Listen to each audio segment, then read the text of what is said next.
guys, this is Martin Perdomo, the Elite Strategist, and you're watching and listening to Latinos in Real Estate Investing podcast. And today I have Andresa. Andresa, how do you say your last name? Andresa is from Brazil. Yeah, My Guidelli. Portuguese is not that good. So how do you say your last name? It pronounced Guidelli. Guidelli. I would say in Spanish, Guidelli. Yeah. That would be but it's the way she just said it. Pronounce it like that.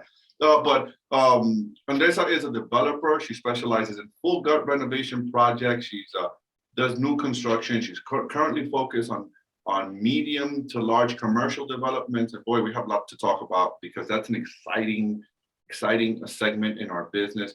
Her podcast is she also has a podcast, is InvestHER Real Estate. What is it? InvestHER Real Estate podcast, right? It's the Real Estate InvestHER Show. Real Estate InvestHER. Yeah, HER. That is so freaking cool. That is so awesome. And she's also a contributing author to The Only Woman in the Room. And if some of you guys remember, I had Lika.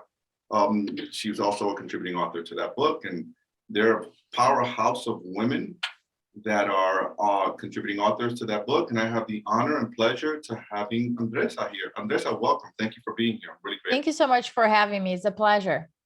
Andresa, I want to start with you right from the top. How did this journey, so how does a person come from Brazil, a woman at that, and get to where you're doing, developing real estate? I mean, that is awesome. Congratulations. Right. That is a big deal. So where did it start? How did it start? How did this journey start? Tell us about that. I never had that dream to come to the US and have like the quote unquote American dream. I never had that before. Quite the opposite. It was quite the opposite. But after graduating and having my MBA in Brazil, I was young and I said, let me just travel for 1 year, have different experiences. Let me go to the US, understand how the culture works before I start beating them up much more than what I was already doing it. Like, oh, I want to see an experience from, my own perspectives. And I came for a exchange cultural program. And the goal was just to stay here for 1 year. But in a couple of months, I applied for a master's degree and I got approved. So I started doing it, and the goal was to go back to Brazil, work in a multinational company, pretty much it. Find a good job, all of that good stuff. Yeah, but that didn't happen that way. In my last semester, I really wanted to get sales experience, not become a salesperson, but gain sales experience. And I was working for Verizon, door-to-door sales, one of the hardest things that I've ever done, but one of the most valuable things I've ever done in my entire life. And my manager shared with me a book called Rich Dad Poor Dad. And I had no idea who was Robert Kiyosaki, neither what real estate meant. And I was extremely surprised that this entire world existed. And I've never heard of this on my 2 master's degrees. And I never heard of none of it, of way of thinking about cash flow, financial freedom. What does that even mean? So that's how everything started. And I started getting more educated in real estate and decided start investing. Awesome. You mentioned Rich Dad Poor Dad, and I figure I share with you. I think you would be excited about this, being that's the first book you read. I literally just spent 4 days with the actual Rich Dad studying with him. I don't know if you know who he is. His name is Keith Cunningham. He has a course that he teaches, and I spent 4 days with him in Texas. It was brilliant. Yep. Absolutely brilliant guy. So tell us about, so you read this book, you're selling door-to-door sales. I gotta tell you, and I want to share this with my audience, is one thing that I have noticed with a lot of the people I interview here, a lot of the successful investors, is that a lot of us have that background in sales, right? That door-to-door sales, insurance sales, or that hardcore multi-level marketing. You really learn sales, and it really develops you. It makes you strong. It's one of the things that I find is a consistent attribute among successful investors. So tell us about your first deal. So here you are, you read this book, you're selling Verizon door-to-door sales, tough job, by the way, very, very tough job. I used to sell Mhm. insurance, life insurance door-to-door in the 90s.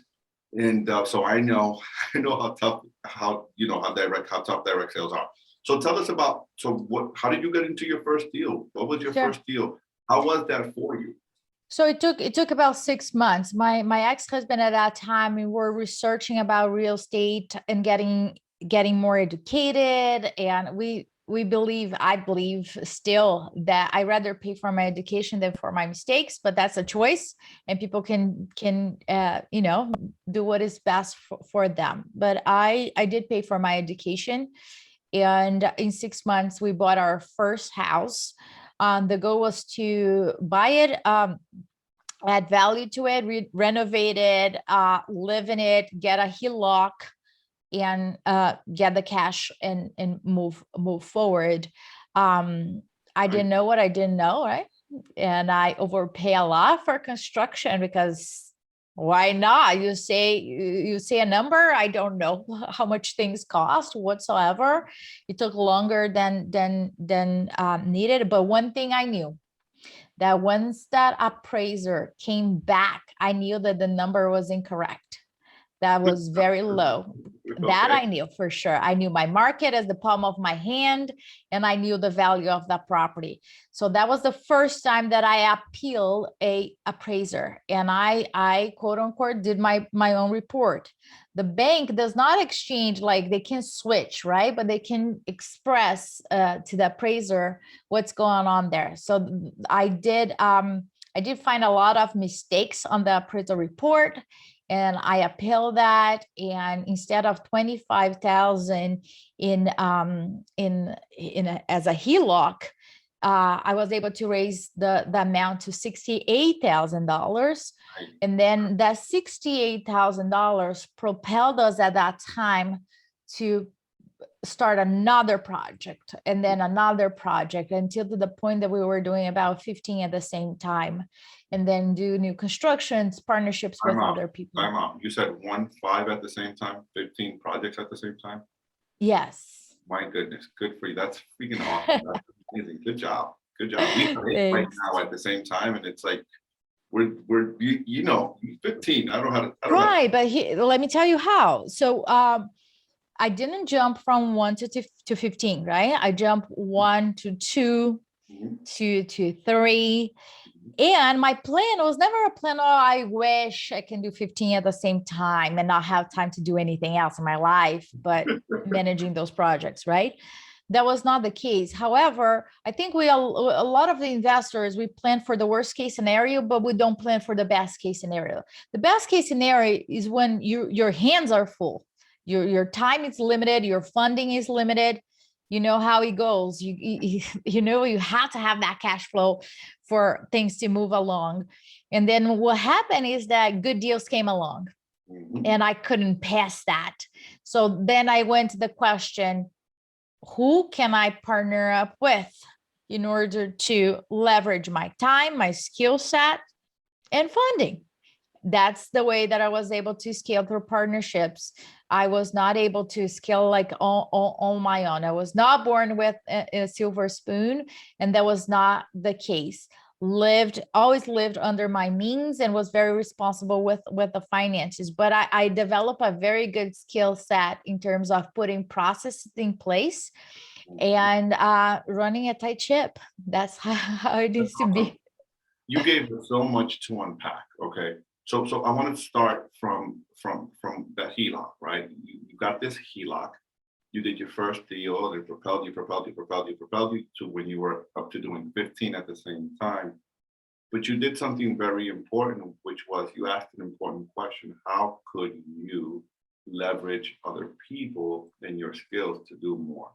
Mhm, Right? You asked that powerful question. mhm. What is a HELOC, first of all? So someone that's Sure. new listening to you or watching us, and they're like, what does she mean, right? And when you say you paid for your education, what does that mean? Because okay, Right. so maybe someone's listening and saying, okay, an education is I'm going to go to the community college, Northampton Community College, and pay for my education. I know that's Sure. not what you mean, but I want you to please express what you really Sure. mean. Absolutely.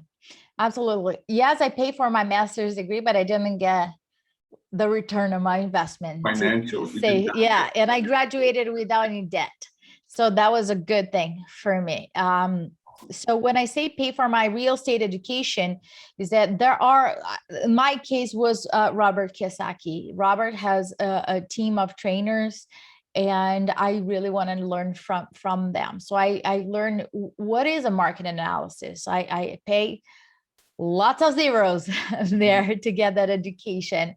And there are other ways to gain that education, right? It's just how much faster you can move when you are learning from other folks who already did what you're looking to do, so you can really bypass and their resources become your resources. So that's a strategy that I always like to rub my arms with folks that are in front of me, and vice versa, right?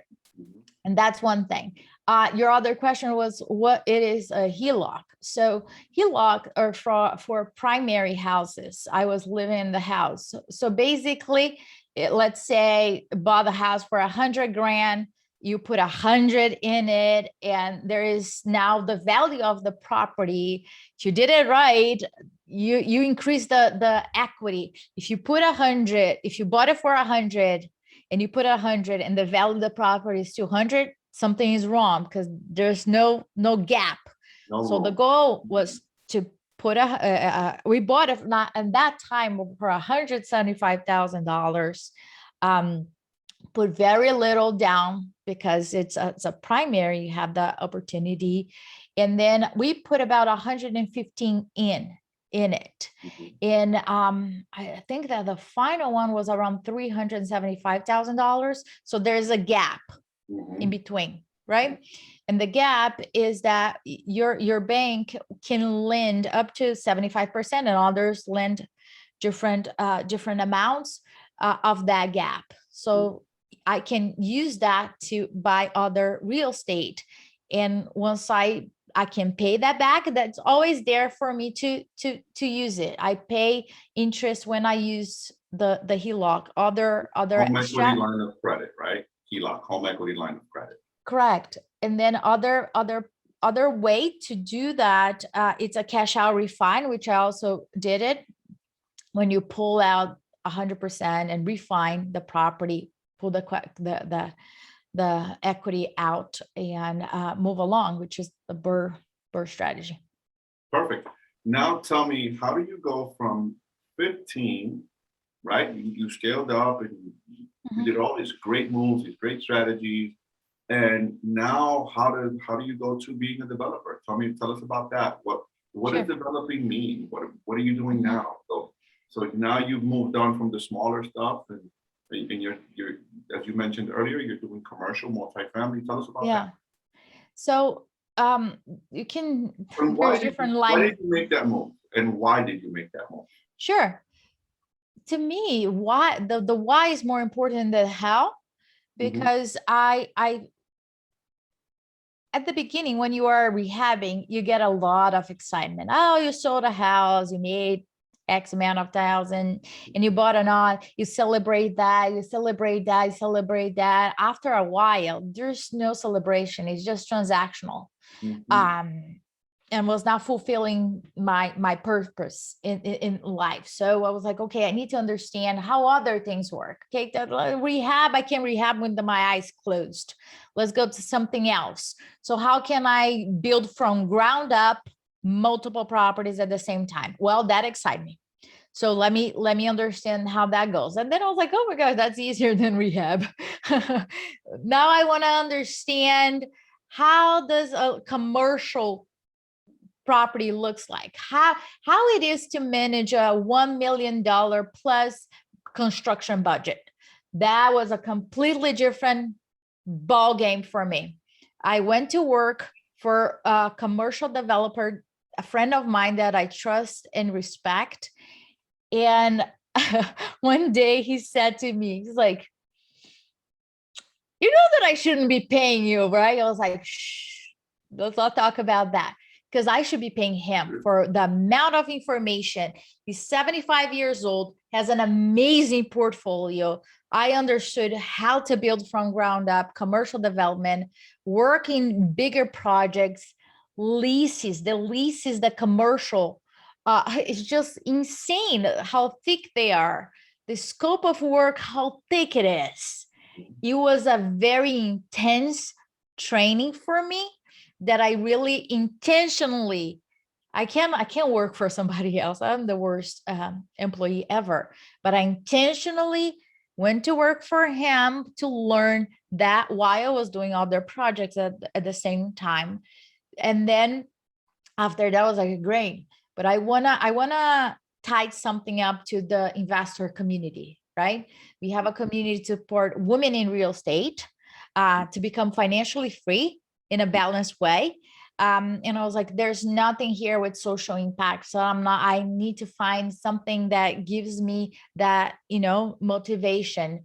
So we started a project called the Trailblazer Project, which is a project where all the investors and developers are women.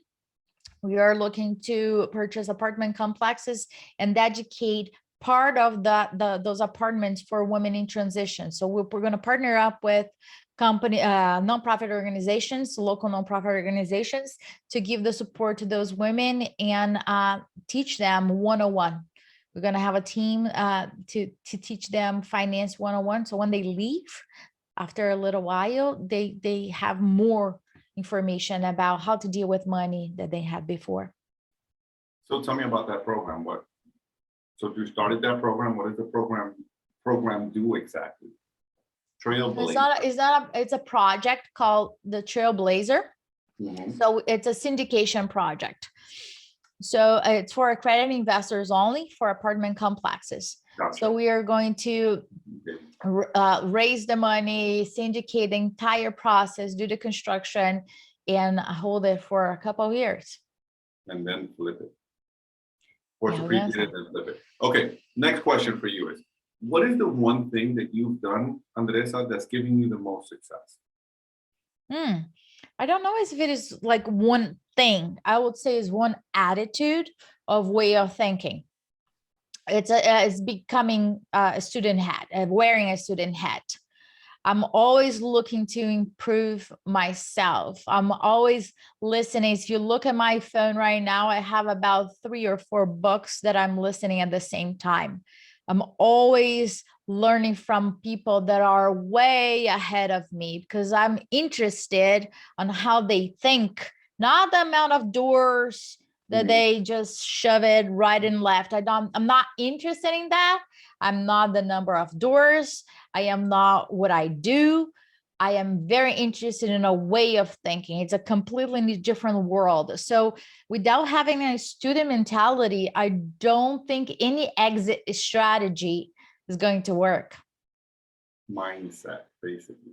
Tell me about the mindset. So you have that mindset, that learner's mindset, mindset. I was sharing with someone, like I shared with you earlier, that I, took 4 days and went to study with, we're birds of the same feather.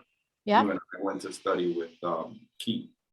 And the thing is that we're a rare breed, right? And I say that we are, right? It's a rare person that would be listening to 3 books at the same time, like you. It's a rare person that would say, I'm going to stop my whole business. I'm going to stop my life, pause, put my life on pause to go and spend XYZ amount of dollars with a bunch of zeros to learn from someone that's doing way better than me, right? With a bunch of strangers and people I don't know in a strange city to go learn. That is the attitude that you're talking about, that mindset of, hey, I want to learn more. How can I get better? It doesn't matter how much success you've gotten, you want to learn more.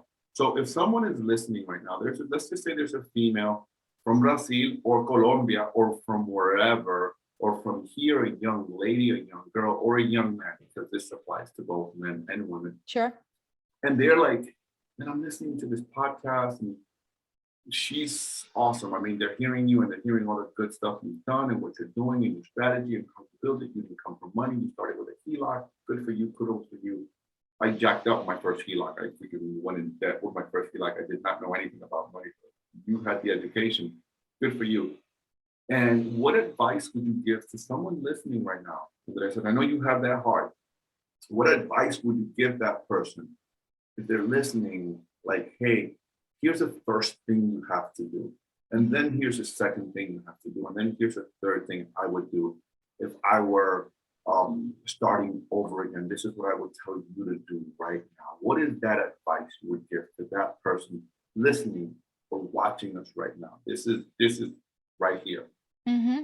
Well, the first thing is when you make the decision that you're going to invest, you've got to back it up. It's not like, oh, today I'm thinking that I think that's a great idea. And then tomorrow you're like, I'm not so sure. Well, your discipline will determine your success. And I am able to pick up my child from school every day. I am able to do different things Monday, Tuesday, then it doesn't matter. I have the freedom to do whatever I want with whomever I want because of the discipline. And there's no other way. There's no other way. I do it for the freedom of time. And I need to move my mindset to a completely different level.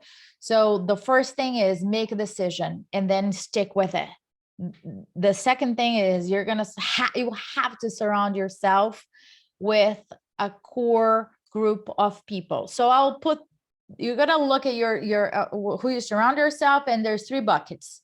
Think about this. People that you're going to disassociate. Here's the accent kicking in, huh? You're going to disassociate yourself with. I am not saying, oh my gosh, my friends that, I grew up with them. How can I say, oh, I don't want to hang out with you guys anymore? Well, are they adding to your life, or are you guys just complaining about life or your environment? Not good. So make a list of those folks. Make a list of the people that you're going to have limited association. Family members might be a good idea for some folks. Like, they might not understand real estate and give you the support that you need, but they might be great folks to hang out during Thanksgiving and talk about different things. So disassociation. And then the third bucket are people that you're going to increase your association, right? Join Facebook groups where you find your tribe. Join memberships that you find your tribe. You got to find people that are looking to do the same thing. And there is an accountability there. The third thing that I would say is that your goal settings. It's always like very important to have like your vision board, but the vision board to where you are right now, there's a big gap, right? So go from what is the lifestyle that I want to live in 5 years? And how can I start doing that now? What is like one action that I can start doing that now? And ask yourself everything that you do in real estate. Is this helping me to be the person I want to be in 5 years? If the answer is no, you gotta cut that out. If going to Starbucks, I hate to say this, but makes me nuts. People that go to Starbucks every single morning and pay, I don't even know how much it costs. What, $5, say $6, $7, $8? Do the math. So you can go and enjoy your frappuccino with foam and drizzle, whatever you want, as much as you want. I don't even know what is. It seems like a long thing that they ask over there. Absolutely enjoy it, but don't come to me and complain later on that, oh my gosh, you are so lucky, Andresa, you've got to do whatever you want on a Monday morning, or either you pay the price now or later. You choose the life that you want to live. I love what you said. I mean, I'm smiling. You see me smiling. Those that can't see me, I was smiling the whole time. She's saying this because my goodness, you are so on point. I so much agree with you. I have a formula that I teach. I host a couple of meetups, and I teach a formula, and it's like you have to decide, right? D plus C plus MA square equals success. And what that means is decide. Hey, you want to be a real estate investor? It starts with a decision. You have to mentally make a decision. Yes, that's what I want. Number two is you have to commit. Commitment is the big word, commit. That means whatever it takes. That means, am I going to skip the frappe, lappuccino, whatever they sell at Starbucks, right? And starting a strategy, or maybe I'm going to invest that money in my education like you did, right? And then the third thing is MA square, and I say square because I 2X it, is massive action. You got to take massive action. That's listen to podcasts, listen to books, go to events, partner up with, find the tribe, like you said. Find the tribe. Problem is a lot of people are trying to figure it out by themselves. Correct. And it's a team sport. We both know that. This is a team sport. It's a team sport. And I think that a lot of women are concerned about asking for help or support or whatever concern might be. And men too. There's a lot of like masculinity on that, like, oh, I'm not going to ask for support. So, but it's everybody, it's everybody. We should ask and support each other at all times, so we can all move along. There's no such a thing as like, oh, let me figure it out by myself. Why would you do that? It takes longer. And your guys are hearing from somebody that did that. I tried to figure out everything by myself. I was conditioned to it my entire life. Oh, you're strong, do it yourself. No, I don't. I want to leverage. The key is leverage. Why would I do that? Absolutely. I don't understand. Absolutely. I have two questions. I know that our time is tight, but I want to ask you these two questions. Number one is, what advice would you give to your younger self? That's number one. Okay.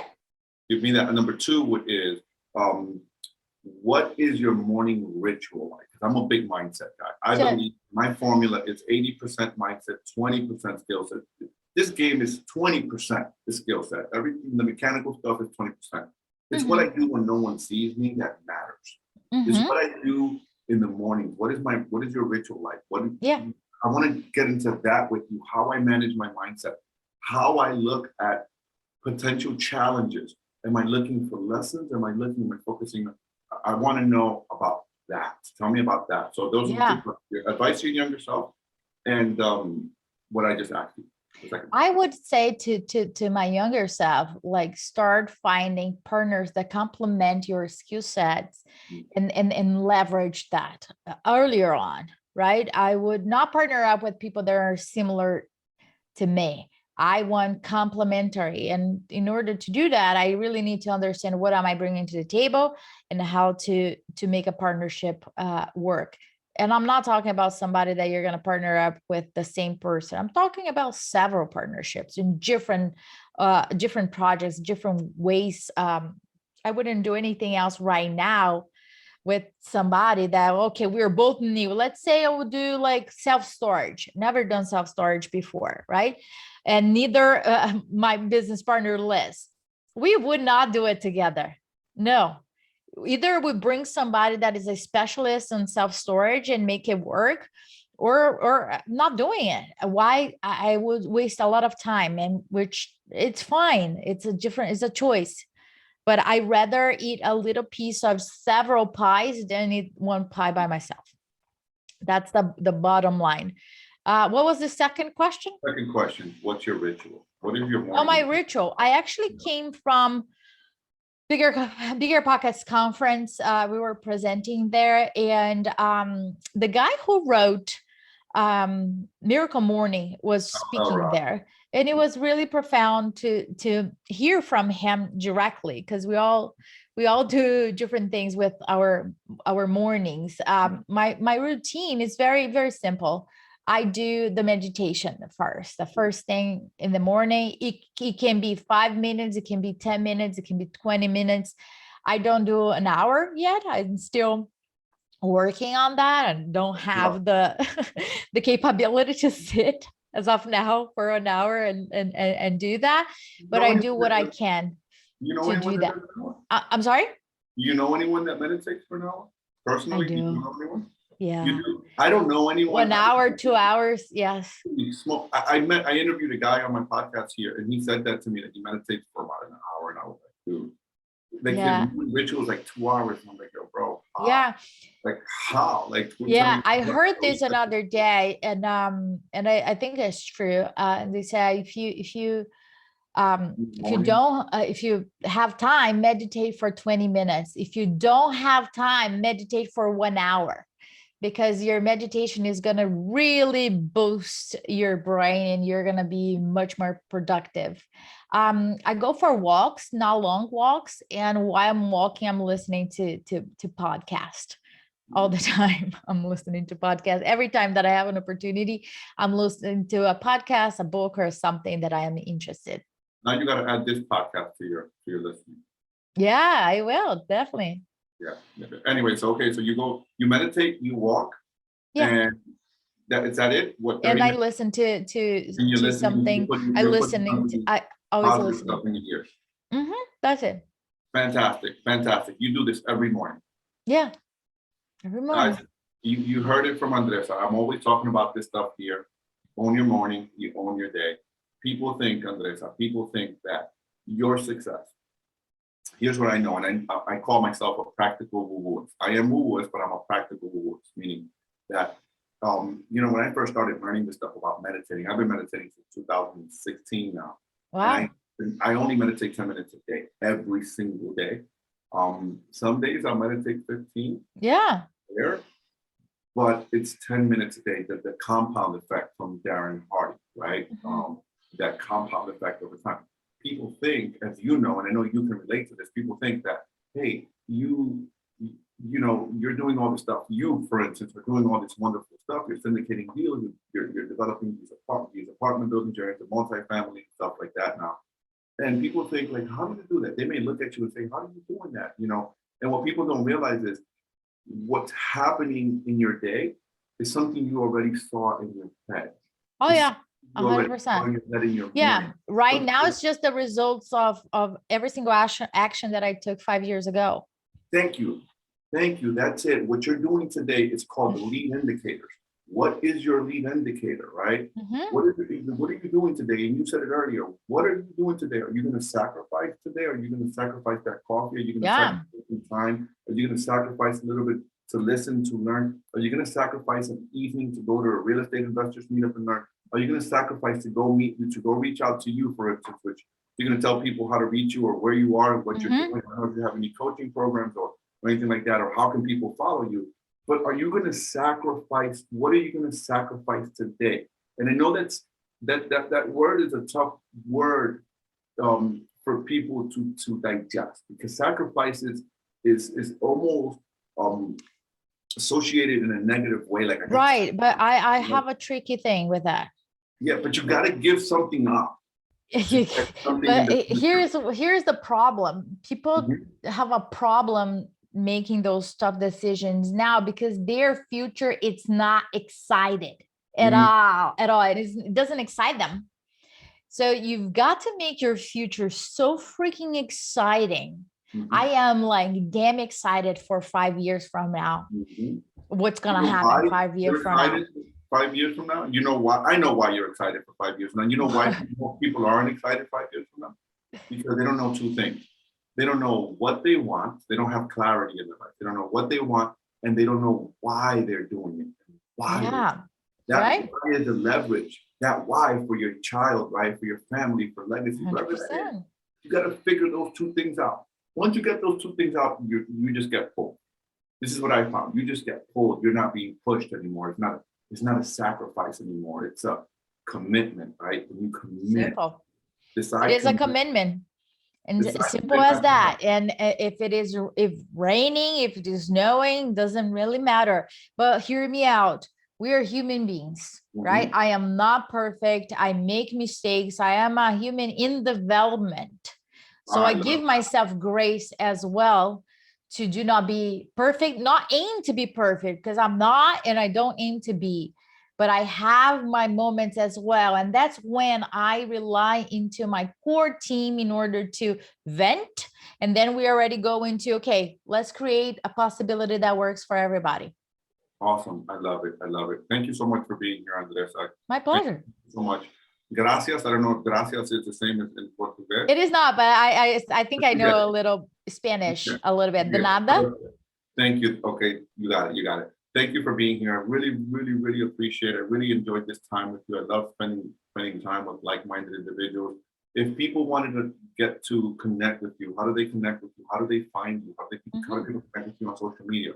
Are you doing any events? I know that you're doing stuff with Bigger Pockets. Are you doing any events where people can look you up or anything like that? You have Yes, absolutely. So the Real Estate Investor Show, you can listen to all the episodes on iTunes and every single other channel out there. We have 54 meetups across the US and Canada that you guys can check out on our website, therealestateinvestor.com. You can find me on Instagram at The Real Estate Investor. We do have a membership for women that really want to take it to the next level. This membership is not for people that are getting started, but if you are somebody that are ready, have a business going on and want to take it to the next level, we're opening the doors in December. I'm so sorry, my dog is barking. Okay. Okay. We're opening the doors in December. The dog agrees. That is a success, right? You're opening the doors in December. So fantastic. So if people wanted to meet you, if they wanted to connect with you, the Real Estate Investor in Instagram, anything on Facebook or anything like that? Yeah, we have a huge community, more than 9,000 women on our Facebook community, the Real Estate Investor group, and meetups. You can find on meetup.com as well. We have more than 13,000 members there. So you guys can find us there. And in 2020, we're going to have an Investor Summit in person. We have 2 virtuals and we are sick of it doing virtual. So we're going to have on the East. In 2022, not 2020. Oh, no, nobody wants to go 2020, right? 2022. Absolutely. 2022, we're going to have an in-person summit. Awesome. And where is that located and how can people get that information? Do you have a website out for that yet? Not yet? Yes, on everything on our website. On your website. And that website is what? What's the website? Therealestateinvesther.com. Therealestateinvestor.com. Check them out. Check out Andresa. She's awesome. You heard her here on Latinos and Real Estate Investing Podcast, guys. Thank you, Andresa. Thank you so much for being here. Thank you. Really, really appreciate you guys. Guys, if you enjoyed this, share this with someone. If check out Andresa, check her out. She's again on IG, the Real Estate Investor on IG. Andresa, thank you again, my dear. We'll see you soon. I'll have you back here soon again.